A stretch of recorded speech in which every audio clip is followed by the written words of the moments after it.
Bonjour à tous, aujourd'hui je vous parle un petit peu de la posture du sage Maharishi, Maharishi l'Aurélien de Lumière.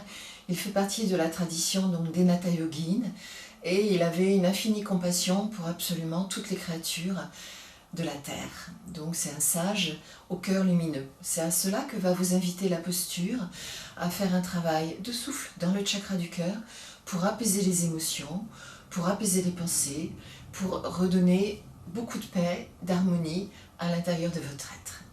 Donc, pour prendre cette posture, on a plusieurs possibilités.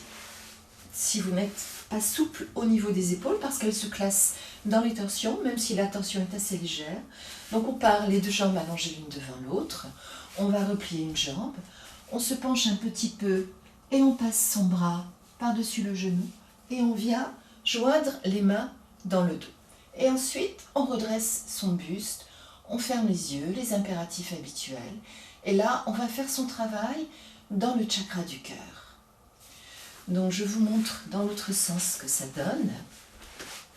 Donc, je vais plier ma jambe, je me penche vers l'avant et je saisis. Donc là, je suis obligée de bien tourner mon épaule vers l'arrière et j'essaie de redresser ma colonne. Mais si pour vous, c'est absolument impossible de saisir votre main, vous pouvez vous servir d'un lien. Dans ces cas-là, vous repliez toujours votre jambe, vous passez toujours votre bras, mais au lieu de saisir la main, vous allez saisir l'élastique, le lien, la chaussette, ce que vous avez sous la main, pour bien redresser votre dos. Une fois dans la posture, vous allez faire un travail dans le chakra du cœur, c'est-à-dire que vous devez sentir, non pas sur le devant, mais la Sushumna, c'est le double énergétique de la colonne vertébrale. Donc, au départ, on ne sent rien du tout, il faut imaginer, c'est normal. Il faut plutôt sentir les chakras dans le dos. Là aussi, prochainement, il y aura une vidéo sur les chakras qui explique un petit peu tout ça.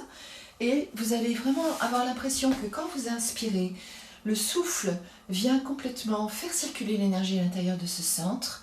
C'est ce qui apaise énormément. Surtout si on associe le mantra Ham à l'inspirer, ça l'expire. Et à l'expiration, donc, comme si il y avait à l'intérieur l'énergie qui, sur l'inspiration, s'extend à l'infini. On peut même imaginer qu'elle va au-delà de vous, de votre être, jusqu'aux confins de l'univers, et elle revient sur un point à l'expiration.